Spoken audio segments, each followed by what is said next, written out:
আজকে সুন্দর একটি টিপস দেবো আপনাদের। আপনার বাসার ফার্নিচার কীভাবে সুন্দর রাখা যায়, দয়া করে আমার কথাগুলো শুনবেন এবং ভিডিওটি শেষ পর্যন্ত দেখবেন। আপনার বাসার ফার্নিচার দেখা যাচ্ছে কি ডাইনিং টেবিলের আপনার পিছন সাইডে তেলকেস্টের দাগ পড়ে যায়, সোফার হাতলের কিন্তু তেলকেস্টের দাগ পড়ে যায়, আপনার সুকেজে কিন্তু তেলকেস্টের দাগ পড়ে যায় ব্যবহার করলে যেটা হয়। তো আপনার বাসার ফার্নিচার আপনি কীভাবে পরিষ্কার পরিচ্ছন্ন রাখবেন, তাতে আমাদের প্রয়োজন হবে না, আপনি নিজেই করতে পারবেন। প্রথমে করবেন, আপনি উষ্ণ উষ্ণ গরম পানি আছে, উষ্ণ উষ্ণ গরম পানি দিয়ে আর জেট পাউডার দিয়ে ওই জায়গায় আপনি এরকম ডলা দেবেন, ব্রাশ দিয়ে ডলা দেন বা কাপড় দিয়ে ডলা দেন, আপনি ডলা দেবেন, ডলা দিলে দেখবেন পরিষ্কার হয়ে গেছে।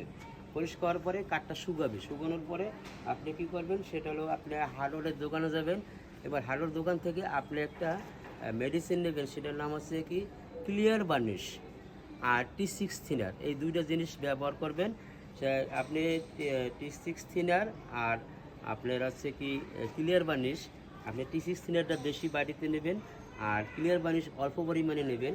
তারপরে আপনি আমার মতো দেখেন এই যে গ্লেসিং করতেছে, এইভাবে আপনি ফার্নিচারগুলো লাগাবেন।